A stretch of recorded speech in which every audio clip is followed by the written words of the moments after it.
I want to begin by first thanking Craighead County Farm Bureau for putting this event together and giving us all the opportunity to introduce ourselves to you, the voters, and enjoy some hot dogs and potato chips and soda. I'm Mark West, and after much prayer and consideration, I've decided to run as the Libertarian candidate for U.S. House District 1. I'm married to a wonderful woman.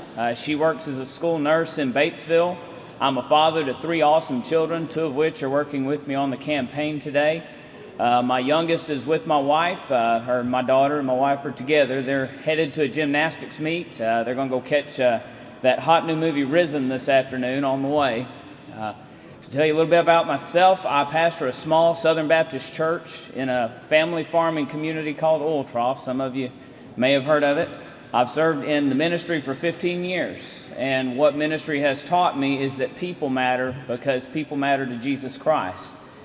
I've also experienced the frustration that a lot of you have as we've watched the political and the mass media all talk about how everything has to be politically correct, how you can't stand for Jesus Christ and be proud of Jesus Christ. And I'm telling you, I'm tired of people telling me I have to be ashamed of Jesus Christ to talk about politics. I'm not ashamed of my faith, and none of you should be ashamed of your faith.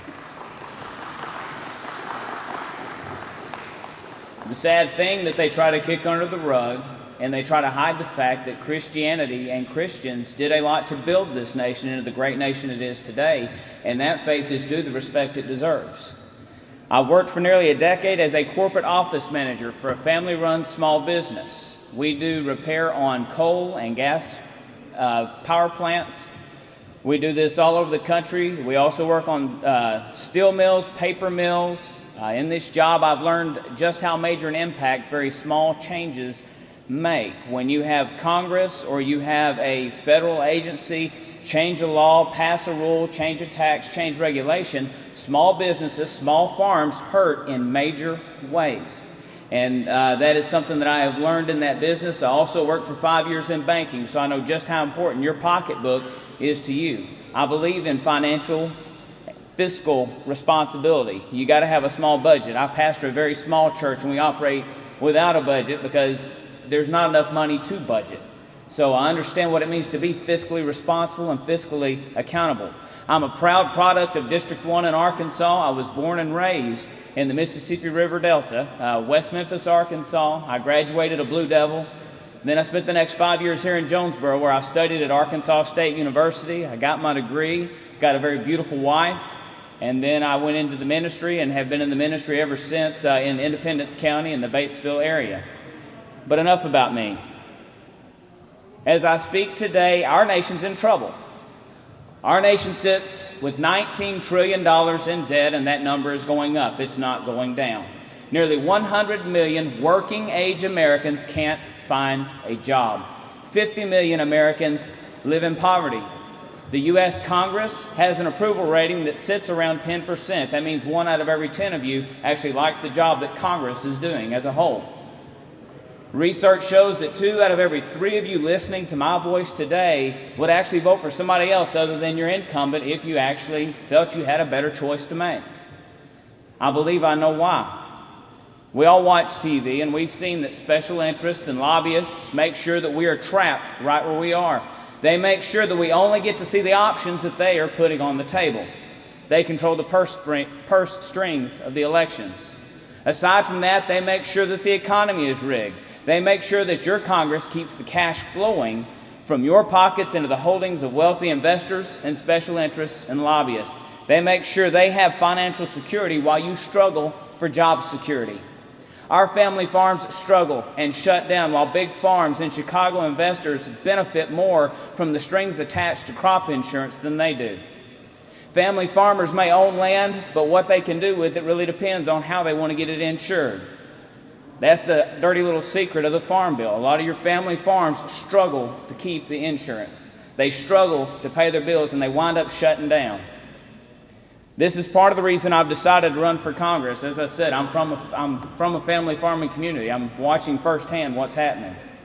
You deserve to have someone who's willing to fight for you in Washington.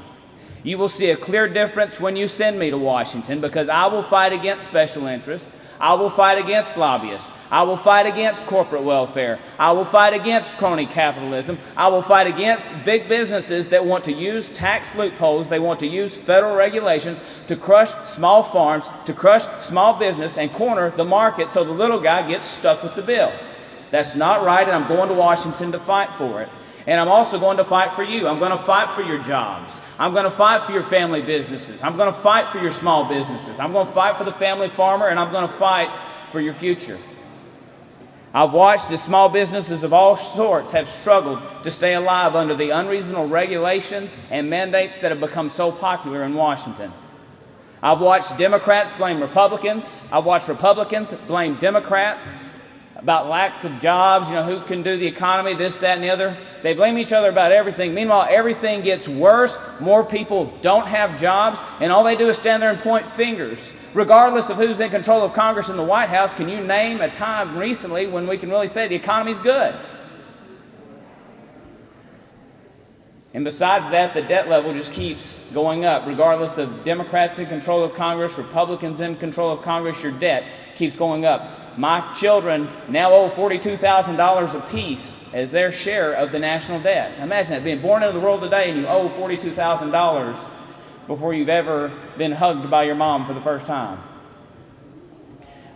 I've watched as we lose, and honestly, I'm tired of watching us lose.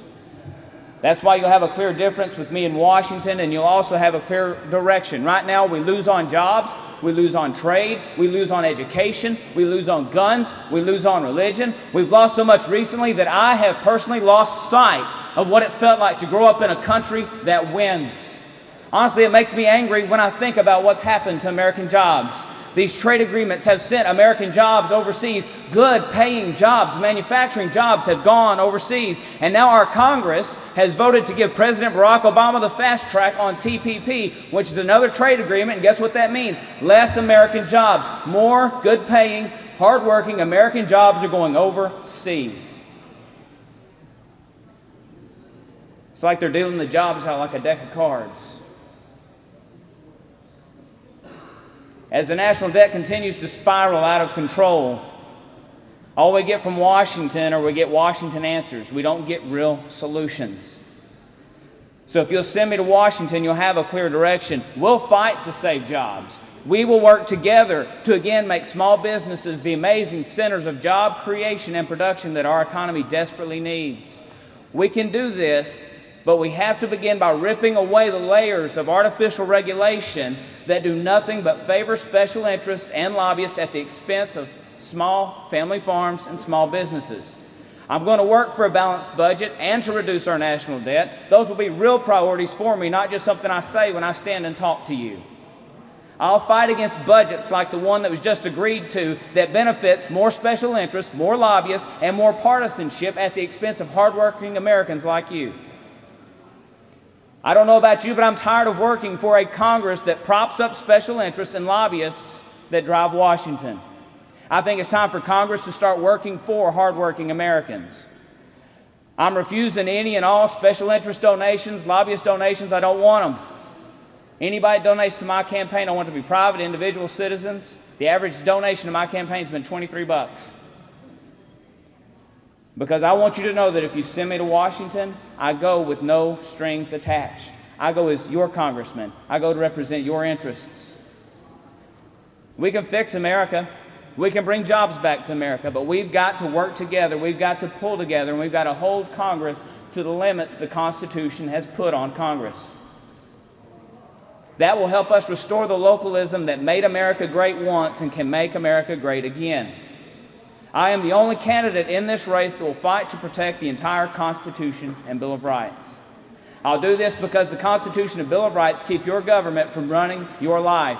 Why? Because I believe you know how best to run your life, not some federal person in Washington, not some bureaucrat, not some regulator. I'll fight for your right to freely express your religion. I'll fight for your right to own guns. I'll fight for life, liberty, and the pursuit of happiness. I'll fight for the best health care available for our veterans because they've earned it and they deserve to come home.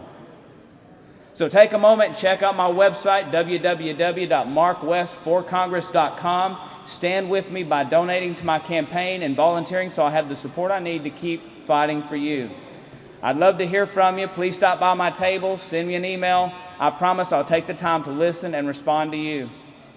I'm giving you a clear difference, a clear direction, and a clear decision. And that is to vote for Mark West in November of 2016. Thank you so much for your time.